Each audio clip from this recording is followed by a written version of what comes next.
آج کی رمضان المبارک کی پہلی تراویح میں ہم نے قرآن عظیم کا ایک پارہ مکمل تلاوت کیا ہے۔ رمضان کی بہاریں آ چکی ہیں۔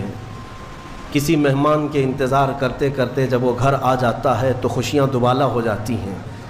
یہ اللہ تعالیٰ کا کتنا بڑا کرم و احسان ہے کہ رجب سے ہم دعا کرتے رہتے ہیں کہ اے اللہ رجب و شعبان میں برکت دے دے اور رمضان تک ہماری زندگی کو پہنچا دے، اور رب تعالیٰ نے آپ سب کی سن لیا اور رمضان آپ سب کو دے دیا، ورنہ آج بھی کچھ لوگوں کی موت ہوئی ہے۔ حدیث رسول ہے، میرے آقا فرماتے ہیں قیامت کے دن رمضان اور قرآن جس کی حمایت میں کھڑے ہو گئے اس سے جنت میں جانا واجب ہو جائے گا، جس کی یہ شفاعت کر دیں رمضان اور قرآن۔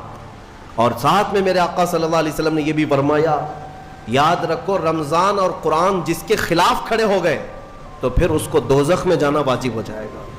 بہت سارے لوگوں کو ایسا لگتا ہے کہ 20 رکعت ہے، لمبی ہے، کون پڑھے گا، پھر پڑھ لیں گے، پھر دیکھ لیں گے۔ جس کے اندر یہ سستی اور کاہلی آئی، یہ علامت میں بتا رہا ہوں آپ کو، علامت حدیث رسول ہے، نماز صرف منافق پر بھاری ہوتی ہے، مومن پر نہیں۔ مومن ہوگا تو نماز میں لذتیں محسوس کرے گا، منافق ہوگا تو اس کے لیے نماز اور بھاری ہوگی۔ ارے امام صاحب اتنی لمبی قرات کرتے ہیں، کھڑے ہیں تو کھڑے ہو گئے، رکوع میں جا ہی نہیں رہے، یہ کس کو بھاری لگتی ہے؟ جس کے اندر نفاق ہو۔ ہر سال میری عادت ہے میں قرآن جو تلاوت کرتا ہوں اس کے کچھ گوشے آپ تک رکھنے کی کوشش کرتا ہوں۔ یہ اور بات ہے کہ 6 سال کے بعد اسی ممبر پر دوبارہ ہم تفسیر بیان کریں۔ اللہ تعالیٰ اس مسجد کو ہمیشہ شاد و آباد رکھے، ہم رہیں یا نہ رہیں یہ ممبر سدا سلامت رہے۔ آج قرآن کی جو تلاوت ہم نے کی ہے وہ سورہ بقرہ، سورہ فاتحہ کے بعد پہلی سورہ قرآن میں سورہ بقرہ ہے۔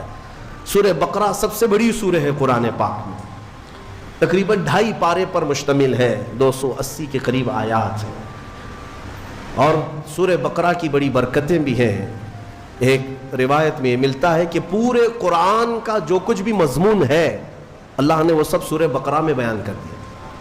پورے قرآن میں جو کچھ بھی ہے وہ سورہ بقرہ میں، اور جو سورہ بقرہ میں ہے وہ سورہ فاتحہ میں، پورا سورہ فاتحہ میں ہے۔ اور اسی کو مولا کائنات علی مرتضیٰ نے فرمایا کہ اگر میں سورہ فاتحہ کی تفسیر لکھنے بیٹھ جاؤں تو 70 اونٹوں کو بوجھل کر سکتا ہوں۔ کیوں؟ اس لیے کہ سورہ فاتحہ ہی قرآن کا نچوڑ ہے، قرآن کا خلاصہ ہے۔ بہت ساری آیتیں ہیں تفسیر بیان کرنے کے لیے، وقت اتنا نہیں ہوتا، مختصر سی چند چیزیں آپ کے سامنے رکھتے ہیں۔ ایک اہم آیت اس میں آئی ہے، میں تفسیر سننے کے پہلے آداب بھی بتا دوں آپ، قرآن پڑھنے کے بھی آداب اور تفسیر سننے کے بھی آداب۔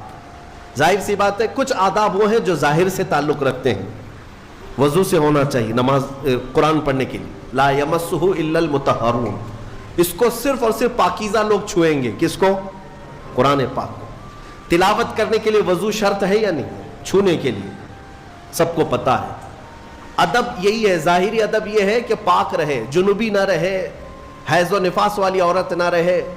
قرآن پاک کے لیے یہ ظاہری آداب ہوئے، کچھ باطنی آداب بھی ہیں۔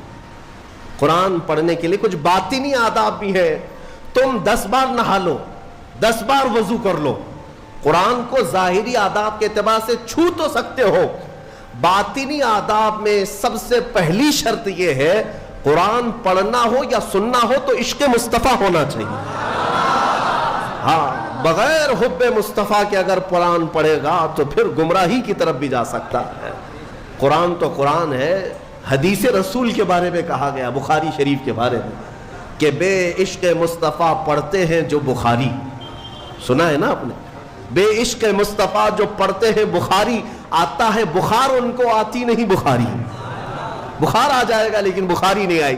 جب بخاری کے لیے عشق مصطفیٰ ضروری ہے تو پھر قرآن کے لیے کتنا ہے۔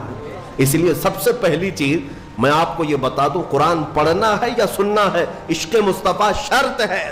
سنا ہوگا نا آپ نے، لقد جاءکم من اللہ نور، قد جاءکم من اللہ نور و کتاب مبین، مشہور آیت ہے۔ اللہ فرماتا ہے بے شک اللہ کی طرف سے ایک روشن کتاب، قد جاءکم من اللہ نور و کتاب مبین، بے شک اللہ کی طرف سے ایک نور آیا اور ایک روشن کتاب۔ ایک نور آیا اور ایک روشن کتاب. توجہ چاہتا ہوں, کیا چیزیں آئی اللہ کی طرف سے؟ ایک نور آیا اور ایک روشن کتاب. نور کون ہے سنیوں کو سمجھانے کی ضرورت نہیں. دوسرے لوگ تعویل کرتے ہیں نور سے مراد وہ ہے, نور سے مراد یہ ہے. ہم تو کہتے ہیں صبح طیبہ میں بٹتا باڑا, صدقہ لینے نور کا آیا ہے تارا. ارے ہمارا مزاج تو یہ ہے, بریلی کے امام نے ہمیں یہ سمجھایا ہے, وہی تو جوبن ٹپک رہا ہے, وہی تو جوبن ٹپک رہا ہے, وہی تو اب تک چھلک رہا ہے. ہم نہانے میں جو گرا تھا پانی کٹورے تاروں نے بھر لیے تھے. یعنی یہ ستاروں کی جو چمک ہے نا, تم کیا سمجھتے ہو؟ سائنٹیفک اعتبار سے کہتے ہیں کہ سورج کی روشنی کھینچ کر رات کو تارے چمکتے ہیں. ہم نے سوال کیا پھر سورج کس کی روشنی کھینچتا ہے؟ سورج کس کی روشنی کھینچتا ہے؟ وہ روشنی سمجھنے کے لیے بریلی کے امام کی زبان میں پڑھنا پڑے گا. سورج ہو کہ چاند ہو, اعلیٰ حضرت فرماتے ہیں کہ اتار کر ان کے رخ کا صدقہ, اتار کر ان کے رخ کا صدقہ, وہ بٹ رہا تھا نور کا باڑا. اچھل اچھل کر جبیں, یہ چاند و سورج اچھل اچھل کر جبیں کی خیرات مانگتے تھے. معراج کی شب میں چاند سورج اچھل اچھل کر جبیں کی خیرات مانگتے تھے کہ اللہ یہ تیرے حبیب کا جو اترن ہے نہانے میں جو گرا ہے اور پیشانی مبارکہ سے جو پانی ٹپکا ہے, چاند کہتا ہے وہ میری جھولی میں دے دیا جائے اور سورج کہتا ہے میری جھولی میں دے دیا جائے. جو بات میں عرض کر رہا ہوں وہ یہ ہے کہ قرآن میں اللہ نے کیا فرمایا؟ بے شک اللہ کی طرف سے تمہارے پاس کیا آیا؟ ایک نور آیا اور دوسرے روشن کتاب. جس کو ہم نے آج پڑھا وہ روشن کتاب. تراویح میں جو پڑھا وہ کون سی کتاب ہے؟ روشن کتاب. اور روشن ہی ہے حقیقت میں, جو پڑھتا ہے وہ بھی روشن ہوتا. روشن کتاب آئی اور ایک نور آیا. دونوں کا کیا کمبینیشن ہے؟ دونوں کا کیا تعلق ہے؟ پتہ یہ چلا لائٹ سب بند کر دیں اور کتاب کھولیں, کیا پڑھ پاؤ گے؟ پڑھ پاؤ گے؟ ساری لائٹ میں بند کرتا ہوں اور تمہارے سامنے کتاب رکھتا ہوں, پڑھو, کچھ نہیں پڑھ پاؤ گے. ادھر سے ادھر انگلیاں پھیر سکتے ہو, پڑھنے کے لیے روشنی ہونا یہ ضروری ہے. بغیر روشنی کے کتاب نہیں پڑھی جا سکتی. اسی لیے آیت میں اللہ نے فرمایا بے شک اللہ کی طرف سے پہلے کیا آیا؟ نور آیا, پھر کیا آئی؟ روشن کتاب. اب اس روشن کتاب کے لیے یہ کرنٹ والی لائٹ نہیں, نور مصطفیٰ کی روشنی ضروری ہے. جب نور مصطفیٰ میں پڑھو گے تو اس کتاب سے ہدایت بھی پاؤ گے. الحمدللہ اہل سنت و جماعت کے حصے میں وہ ہدایت آئی کہ ہم عشق مصطفیٰ کی زبان میں قرآن پڑھتے ہیں. کچھ لوگوں کو قرآن سے ایسی ایسی چیزیں نکالنے کی عادت ہے کہ کہیں حضور کی شان میں کچھ کمی نظر آ جائے کہ حضور پاک صلی اللہ علیہ وسلم کو یہ نہیں تھا وہ نہیں تھا, ان کو وہی چیزیں ملتی ہیں. حالانکہ قرآن کا مفہوم وہ نہیں ہے, سمجھ کا ان کے قصور ہے. عربی سے نابلد ہے, ناآشنا ہے, کچھ بھی اٹکل پچھو مار کے ترجمے میں گمراہ ہو جاتے ہیں. لیکن قرآن نے آداب سکھائے. توجہ چاہتا ہوں, آج ہم نے ایک آیت پڑھی ہے سورہ بقرہ میں. اللہ تعالیٰ فرماتا ہے یا ایھا الذین آمنوا لا تقولوا راعنا وقولوا انظرنا واسمعوا وللکافرین عذاب الیم. اے ایمان والو راعنا مت کہو, راعنا مت کہو. کیا مطلب ہے اس کا؟ تھوڑا سا عربی میں سمجھا دوں. ہوتا یہ تھا کہ رسول پاک صلی اللہ علیہ وسلم جب مجلس میں صحابہ کو درس دیتے, کوئی بات اگر کسی صحابی کو سمجھ میں نہ آتی تو وہ یوں کہتے راعنا یا رسول اللہ. آپ کہتے نا پارڈن می, پارڈن می. ایک ٹیچر کو کہا جاتا ہے کہ دوبارہ ارشاد, دوبارہ ارشاد. کیوں؟ کہ آپ دوبارہ بیان فرمائیں تاکہ میں اور سمجھ سکوں. تو صحابہ کیا کہتے تھے؟ راعنا یا رسول اللہ, اے اللہ, اے رسول اللہ ہماری رعایت کر دیجئے تھوڑی سی, یعنی ہم جلد نہیں سمجھ پائے, اور ایک بار بیان کر دیجئے. لیکن اسی زمانے میں راعنا صحابہ کس نیت سے کہتے تھے؟ اے اللہ کے رسول ہماری رعایت کیجیے. اسی زمانے میں یہودیوں کی زبان میں راعنا کا ترجمہ غلط تھا. راعنا کا مطلب ہوتا تھا ہمارا چرواہا, ہمارا چرواہا. تو ہوتا یہ تھا کہ صحابہ کہتے تھے راعنا یا رسول اللہ ہماری رعایت کر دیجئے اے اللہ کے رسول. یہودی جو سنتے تھے تو مذاق اڑاتے تھے. دیکھو مسلمانوں کو اپنے ہی نبی کو اپنا چرواہا کہتے ہیں, اپنے ہی نبی کو اپنا چرواہا کہتے ہیں. وہ ٹھٹا مار کر کے ہنستے تھے، مذاق اڑاتے تھے. لیکن مجھے بتاؤ میرے عزیزو، کسی صحابی کے دل میں یہ نیت تھی؟ ان کے خواب و خیال میں بھی یہ گمان نہیں کہ ہم حضور کے بارے میں ایسا سوچیں، لیکن وہ اپنی زبان میں کہہ رہے تھے. لیکن دیکھیں قانون خداوندی کو، اللہ نے اس لفظ کو بھی منع کر دیا جس کا معنی کسی بھی زبان میں الگ آ سکتا ہو، وہ جملہ میرے نبی کی شان میں بولا ہی نہ جائے، بولا ہی نہ جائے. اور عام لوگوں کو نہیں، امت میں اگر سب سے اچھے لوگ کوئی تھے تو رسول کے صحابہ تھے. ان کو اللہ نے تنبیہ کرتے ہوئے فرمایا اے ایمان والو، آج کے بعد سے راعینا نہ کہو. جب اگر دوبارہ کہنے کی بات آئے حضور کی بارگاہ میں تو کیا کہو؟ اللہ نے وہ بھی سکھایا، کہو وقول انظرنا، یوں کہو نظر کرم فرمائی. اللہ نظر کرم فرمائیے. ایسا لفظ استعمال کرو نبی کی بارگاہ میں جس کا کوئی بھی کوڑھی دوسرا ترجمہ کر بھی نہ سکے. کوئی بھی دل کے کوڑ والا مریض جو گستاخ ہے، بغض رکھتا ہے، عداوت رکھتا ہے، وہ ایسا تصور بھی نہ لا سکے. عزیزان گرامی، صحابہ کو جب یہ تنبیہ کر دی گئی تھی، اب ہمارا اور تمہارا حال کیا ہے؟ بعض ایسے لوگ ہیں جو نبی پاک صلی اللہ تعالی علیہ وسلم کے لیے، حضور پاک صلی اللہ تعالی علیہ وسلم کے لیے الفاظ کی ہیرا پھیری کے ساتھ وہ شان رسالت میں تنقیص کرنے کو اور گستاخی کرنے کو یہ سمجھتے ہیں کہ ہم بہت پڑھے لکھے لوگ ہیں، ہم بہت ایجوکیٹڈ لوگ. صحابہ کو جب یہ تنبیہ کر دی گئی کہ آپ راعینا نہیں کہیں گے آج کے بعد، اور اتنا ہی نہیں بلکہ آگے یہ بھی تنبیہ کر دیا رب تعالیٰ نے وَقُولُوا انظُرْنَا وَاسْمَعُوا. یہ کہنے کی ضرورت بھی کیوں آئے گی؟ غور سے سنا کرو. جب نبی بیان کرے تو غور سے سنا کرو. صحابہ کو اتنی تنبیہ ہے. دوسری آیتیں ہیں سورہ حجرات کی، وہ پڑھیں گے تو عش کر جائیں آپ. مولا فرماتا ہے لا ترفعوا اصواتکم فوق صوت النبی، تم میں سے کوئی بلند آواز سے نبی کی بارگاہ میں بات بھی نہ کرے. صحابہ کو کہا گیا. یہ بھی آیت کس کے لیے اتری تھی؟ ایک صحابی تھے جن کو سنائی کم دیتا تھا، حضرت قیس. کم سنائی جس کو دیتا ہے نا وہ بلند آواز سے بات کرتا ہے. تجربہ معلوم ہوگا آپ کو، جس کو کم سنائی دیتا ہے وہ اونچا بولتا ہے. اس صحابی کی عادت تھی، وہ زور سے کہتے تھے یا رسول اللہ آپ نے کیا کہا؟ مولا کو یہ بھی پسند نہیں تھا. عتاب نازل فرمایا کہ اگر تم نے بلند آواز سے بات کی میرے نبی کے دربار میں، جتنے اعمال تھے اب تک کے سب ضائع ہو گئے، سب ختم ہو گئے. ان تحبط اعمالکم وانتم لا تشعرون. تمہیں گمان بھی نہیں ہوگا، تمہیں پتہ بھی نہیں چلے گا، سارے اعمال ضائع کر دیے جائیں گے. بارگاہ رسول کے آداب بھی قرآن میں آئے. صحابہ جب گھر پر جائیں رسول کے، کیا کریں؟ وہ اللہ کے رسول کے گھر کے باہر جانا ہو، دستک دیں، پکاریں، کیا کریں؟ اللہ تعالیٰ فرماتا ہے ان الذین ینادونک من وراء الحجرات اکثرهم لا یعقلون. اللہ رب فرماتا ہے وہ لوگ بے شک جو نبی کے حجرے کے باہر کھڑے ہو کر کے نبی کو پکارتے ہیں، ان میں سے اکثر لوگ عقل والے نہیں ہیں. جو پکارتے ہیں اس میں اکثر لوگ عقل والے نہیں ہیں. ارے اندر والے کو بلانے کے لیے کیا کہنا پڑے گا؟ کیا کہنا پڑے گا؟ پکارنا تو یہ ہے. لیکن مولا فرما رہا ہے وہ عقل والے لوگ نہیں ہیں جو حجرے کے باہر کھڑے ہو کر کے حضور کو پکار رہے ہیں. تو پھر کیا ہے؟ قرآن سکھاتا ہے وَلَوْ أَنَّهُمْ صَبَرُوا حَتَّى تَخْرُجَ إِلَيْهِمْ لَكَانَ خَيْرًا لَهُمْ. رب فرماتا ہے ادب یہ ہے لوگوں کو چاہیے کہ وہ دروازے کے باہر جا کر خاموش کھڑے رہے، میرا رسول خود باہر ہے. ارے نادانوں پوچھو، رسول دروازے بند اندر بیٹھ کر باہر کون کھڑا ہے کیسے جانتے ہیں؟ یہی عقیدہ بریلی کے امام نے ہمیں دیا. اور کوئی غیب کیا تم سے نہاں ہو بھلا، جب نہ خدا ہی چھپا. رسول پاک کو خبر تو ہے کہ دروازے کے باہر کون کھڑا ہے، اسی لیے قرآن کہہ رہا ہے جاؤ تو ہاتھ باندھ کر کھڑے رہو، بس میرا رسول خود ہی باہر آئے گا.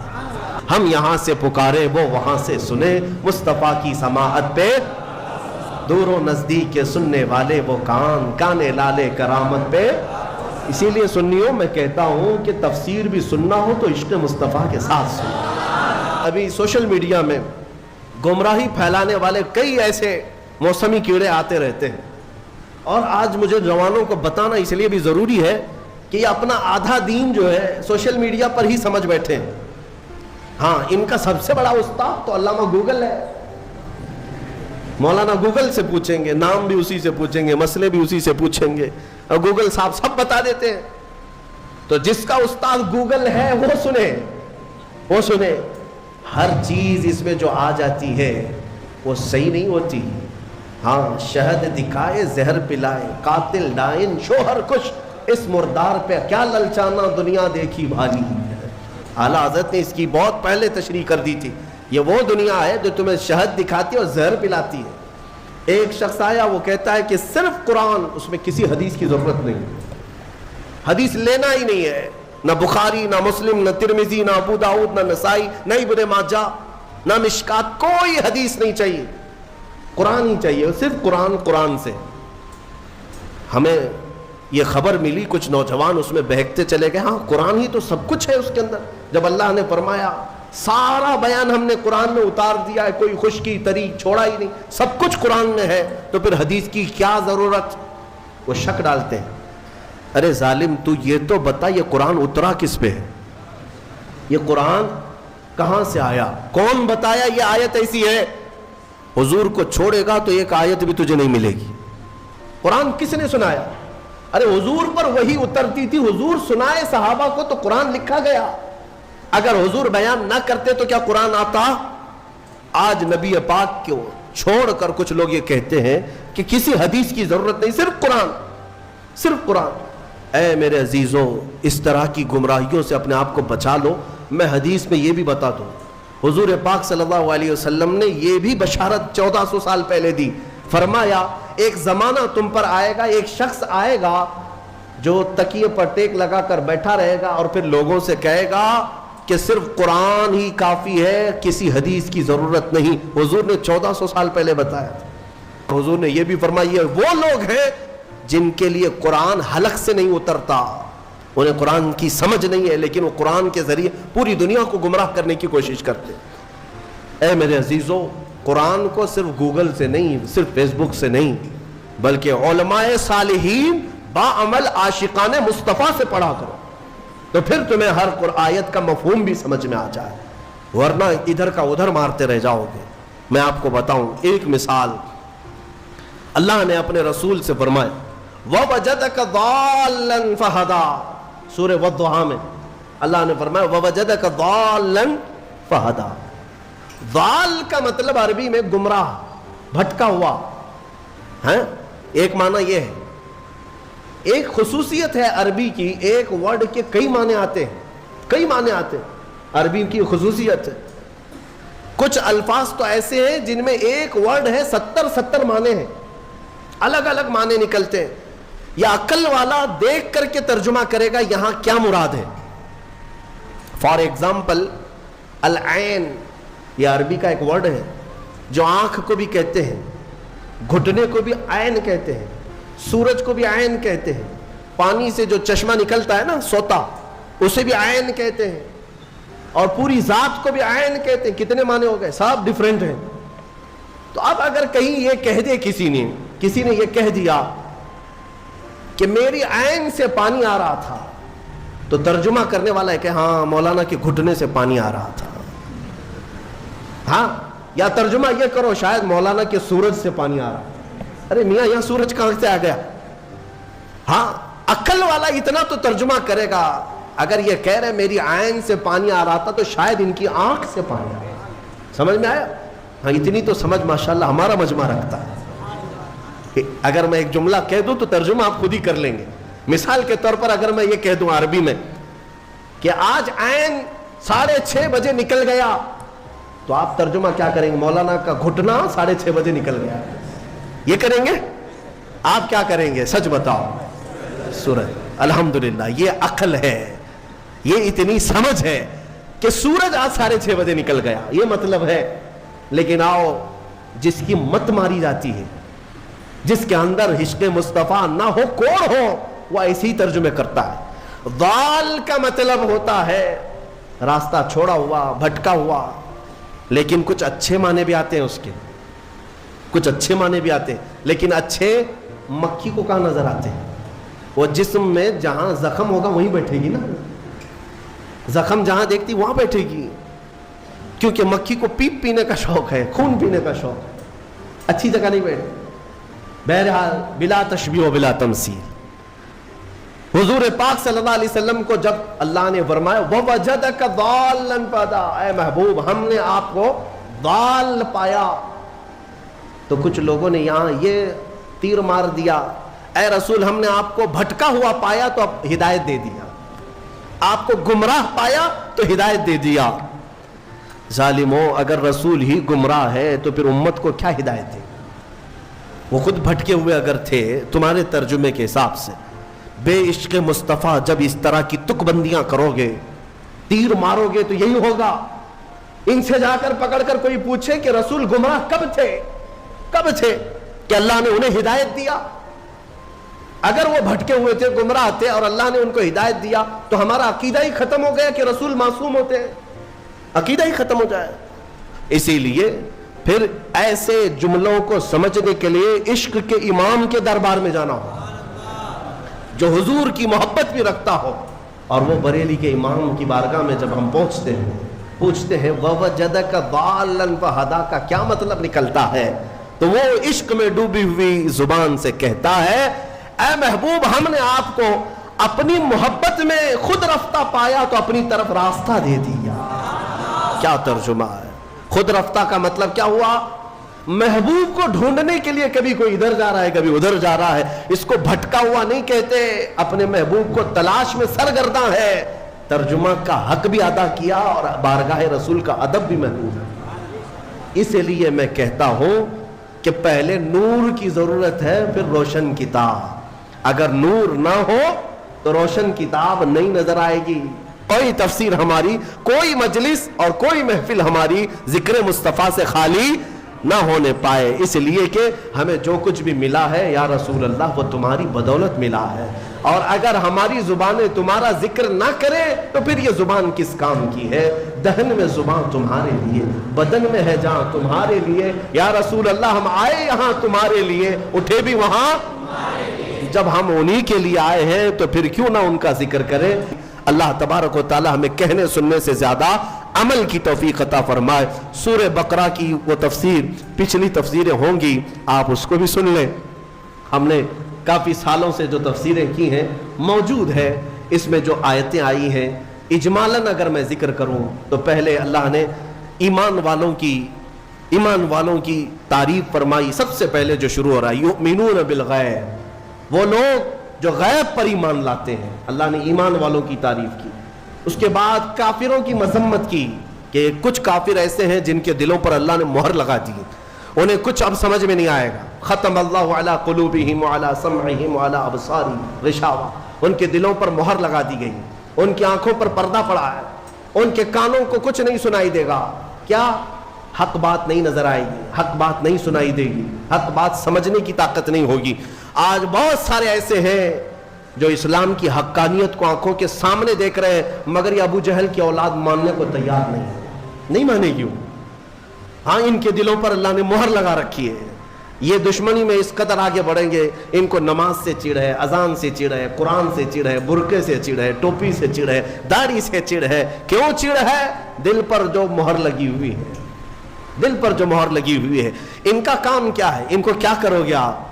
بعض لوگ ابھی یہ سوچتے ہیں، ہمیں بھی کہتے ہیں کہ مولانا ہو سکتا ہے کچھ تقریروں سے وہ پلٹ جائیں، جن کو اللہ نے مہر لگا کے رکھا ہم کیا پلٹیں اس کو؟ اللہ نے اپنے رسول سے کہا انک لا تسمع الموتى، اے رسول ان مردوں کو آپ سنا نہیں سکیں گے۔ ان کو اللہ نے مردہ فرمایا۔ جو دشمنی میں جل رہا ہے اسے چھوڑ دیں، اسے چھوڑ دیں، ان قریب اللہ کی پکڑ میں وہ گرفتار ہوگا۔ ہاں، اگر انجانے میں کوئی بھٹکا ہوا ہے تو اس کو ہدایت دینے کے لیے کوشش ضرور کرنی چاہیے۔ تو جن کے دلوں پر مہر لگا ہے ان کا کوئی سروکار نہیں، نہ قرآن سے، نہ حدیث سے، نہ ہماری تقریروں سے، نہ نماز سے۔ تیسری ایک جماعت ہے جس کی مذمت میں اللہ نے 13 آیتیں نازل کی، 5 آیتیں مومنوں کی شان میں، 2 آیتوں کافروں کے لیے، 13 آیتیں ایک جماعت کے لیے آئی۔ وہ کون سی جماعت ہے میاں؟ مذبذبین بین ذالک لا الہ ہؤلاء ولا الہ ہؤلاء۔ قرآن کہتا ہے یہ وہ ہے جو مومنوں میں بھی نہیں ہے، کافروں میں بھی نہیں ہے، نہ ادھر کی ہے نہ ادھر کی ہے، ادھر کی ہے۔ اعلیٰ حضرت نے بھی فرمایا نہ ادھر کی ہے نہ ادھر کی ہے بلکہ ادھر کی ہے۔ یہ منافقین کی جماعت ہے۔ منافقین کی مذمت میں اللہ نے 13 آیتیں بیان کی اور اللہ نے ان کی سب صفتیں بیان کی ہے۔ کیا کیا کر، جب مال ملنے لگتا ہے تو کہتے ہیں ارے یہی تو حق مذہب ہے، ہاں اسی میں چلنے لگ جاتے ہیں، دوڑنے لگ جاتے ہیں۔ جہاں اسلام پر کوئی مصیبت آئی، کہا ہم پہلے ہی بولتے نہیں تھے یہ بہت ڈینجر راستہ ہے، یہ بہت ڈینجر راستہ ہے۔ ہاں ہم سے بہت سارے لوگ یہ کہیں گے ابھی اچھا چل رہا ہے، ارے مولانا کیا کہتے ہیں آپ، بہت اچھا ہے بہت اچھا ہے۔ اور کبھی اگر ہمارے اوپر کوئی پکڑ آئی یا کوئی مصیبت میں نازل آئے، ہم پہلے ہی کہتے تھے مولانا بہت بولتا تھا، پہلے ہی بولتے تھے ہم، کیا ضرورت تھی، گھر میں بیٹھنا چاہیے تھا۔ مدینے کے کچھ منافقین جنگ احد کے بارے میں بھی ایسے ہی کہنے لگے، جب مسلمانوں کو شکست ہوئی جنگ احد میں تو واویلا مچائے، ہم پہلے ہی بولتے تھے نہیں جانا چاہیے تھا، ارے اپنے پاس اتنا ہتھیار نہیں کچھ نہیں ہے، کیا ضرورت تھی جانے کی۔ یہ منافقین کی جماعت، ان کی اللہ نے صفات بھی قرآن میں بیان کر دی۔ یہ کرتے کیا ہیں؟ سیم چوہا، چوہا گھر میں جو رہتا ہے نا چھوٹا ہوتا ہے لیکن بڑی بڑی تار کاٹ دیتا ہے، کبھی کرنٹ کی تار کاٹ دیا، کبھی گیس کی پائپ لائن کٹ کر دیا، کرنٹ کی تار کھا جاتا ہے تو بجلی سپلائی بند، لائٹ بھی نہیں جل رہی، کچھ بھی نہیں ہو رہا، اور گیس کی پائپ کھا جاتا ہے کبھی تو گیس لیک ہو جائے، گھر بھی جل سکتا ہے تو چوہا چھوٹا لیکن تار کاٹ دیتا ہے، تار کاٹ دیتا ہے۔ منافق یہی ہے، گھر کے اندر رہتا ہے، مین تار کاٹتا ہے کہ مدینے سے بجلی سپلائی آ ہی نہ سکے، مدینے سے کوئی تمہارا پاور پہنچ ہی نہ سکے، تار کاٹ دو۔ مومنوں کو اسلام سے جڑی ہوئی جو شناختیں ہیں یہ کاٹ دیتا ہے۔ اور منافقین سے بچنے کے لیے کرنا کیا چاہیے؟ کیا کرو گے، کیسے پہچانو گے ان کو؟ جماعت کے اندر جو موجود ہوتے ہیں غدار منافقین، جو اپنی قوم کو بیچ آتے ہیں، ان کی داڑھی ٹوپی سفید جبے کبے پہ مت جانا، ہاں یہ کوئی علامت نہیں یہ ایمان والوں کی۔ منافقین جو دین کو بیچ آتے ہیں ان سے بچنے کے لیے سیم وہی تھیوری ہے، گھر میں چوہے کو بھگانے کے لیے کیا کرتے ہیں؟ دوا نہیں میاں، دوا مارنے سب دوا نہیں ہوتے، دوا زہریلی ہوتی ہے، آپ کو بھی اثر کر جائے گی۔ سمپل سی بات ہے، بلی پال لو۔ کیا کرتے ہیں؟ بلی پالتے ہیں، اور بلی کیا ہے، سارے چوہوں کو پکڑ لے گی کیا؟ نہیں پکڑے گی، میاؤں میاؤں کہتی ہے تو چوہے بھاگ جاتے، بلی کی آواز سے چوہے نہیں آتے۔ ہمارے بزرگوں نے فرمایا اسی طرح یہ چھپے ہوئے غدار اور منافقین جو چوہے ہیں تمہاری جماعت کو کاٹتے ہیں، ان کو دور بھگانے کے لیے علماء صالحین اور عاشقین کو اپنی جماعت میں رکھا کرو۔ ہاں محلے میں ہر آبادی میں وہ عالم برحق ہونا چاہیے جو رسول پاک کا عشق رکھتا ہے، وہ میاؤں میاؤں کرتا رہے گا، یہ چوہے بھاگتے رہیں گے۔ ہاں ان سے تمہاری حفاظت ہوگی۔ عزیزان گرامی، منافقین کی مذمت میں اللہ نے 13 آیتیں بیان کی۔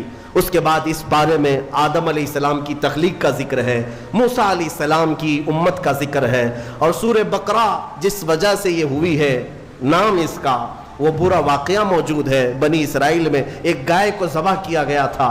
اب ظاہر سی بات ہے گائے کے ذبح کی تفسیر بیان کروں گا تو کچھ لوگوں کو لگے گا ہاں کہ یہاں پر بھی آتنک والی زبان استعمال کی جا رہی ہے، ارے اس پر تو بینڈ ہے۔ بنی اسرائیل میں بینڈ نہیں تھا، بنی اسرائیل کی بات کر رہا ہوں۔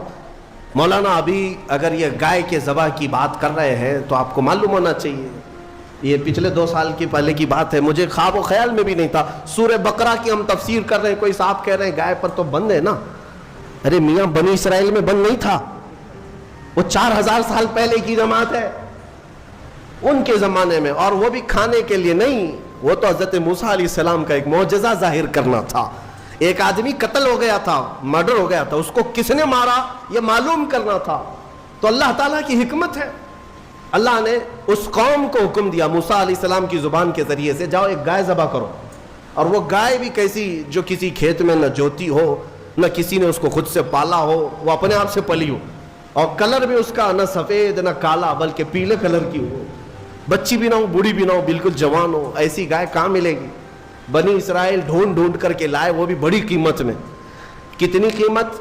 گائے کے وزن کے برابر سونا اور چاندی دے کر ایسی گائے لے کے آئے۔ یہ تفصیلی واقعہ ہے. اس گائے کو ذبح کر کے اس کی دم لے کر وہ مرے ہوئے آدمی کو مارا گیا, وہ زندہ ہو گیا اور اس نے بتایا مجھے کس نے قتل کیا, میرے چچیرے بھائی نے مجھے مارا مال کی لالچ میں, اور وہ زندہ ہوا, بتایا اپنے قاتل کو اور پھر مر گیا. بس اتنا کام تھا. یہ جو پورا واقعہ ہوا ہے اسی کا ذکر اس پارے میں آیا, جس کی وجہ سے اس سورے کا نام سورہ بقرہ رکھا گیا ہے. سورہ بقرہ, بکرا نہیں, بکرا جو ہے یہ مینڈے دمبے کو کہتے ہیں, بقرہ ہے, بقرہ گائے کو کہتے ہیں. اللہ تبارک و تعالیٰ اس سورے کی برکتیں ہم سب کو عطا فرمائے, قرآن کو صحیح سمجھ کر پڑھنے کی توفیق عطا فرمائے, تلاوت کے آداب, تفسیر کے آداب ملحوظ رکھنے کی ہمیں توفیق عطا فرمائے. مولا اس رمضان کو ہم سب کے لیے برکتوں اور رحمتوں والا بنا دے, ہماری بخشش اور مغفرت کا سبب بنا دے. وآخر دعوانا ان الحمد للہ رب العالمین.